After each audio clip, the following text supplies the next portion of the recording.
Tanjak bukan sebarang tanjak. Keris bukan sebarang keris. Melayu.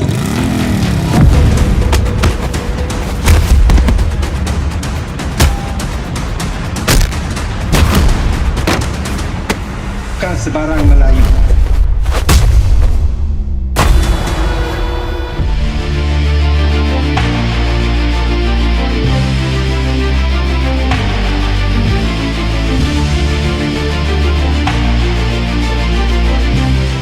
Pertama, dia menggabungkan dua zaman lah. Zaman kurun ke-15 dan juga zaman terkini lah, zaman moden. Actually sebenarnya untuk naskah ini sebenarnya dia lebih nak mengangkat orang kata apa, sejarah yang dah sangat popular selama ni, iaitu kisah legenda seseorang yang bernama Hang Tuah lah, dan juga keris yang ada dekat dalam tu.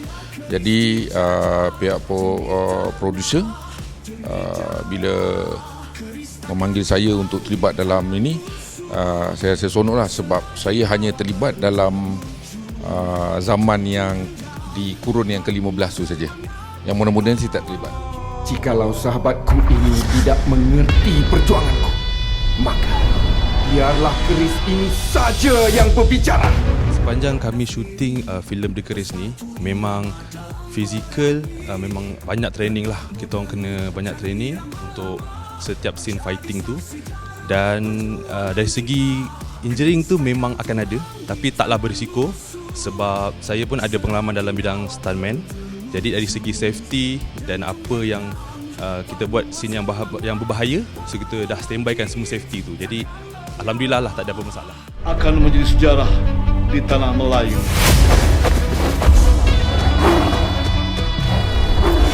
Kenapa The Keris? Sebab dia adalah sudut pandangan daripada saya lah.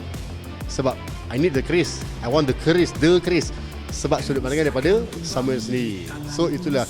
So pengalaman berlakon, kita shoot di luar negeri, di Kedah. Biasa kita shoot di KL. Okay. So tempat orang lah, tempat orang. Lepas tu saya pun jarang juga berlakon cerita berkaitan dengan silat apa semua. Walaupun watak saya watak orang luar negara, tapi budaya Melayu tu nampak lah kat sini.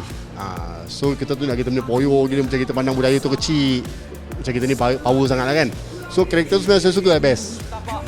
Janganlah kita menjadi orang yang menoktahkan sejarah. Kekalkan persilatan kita.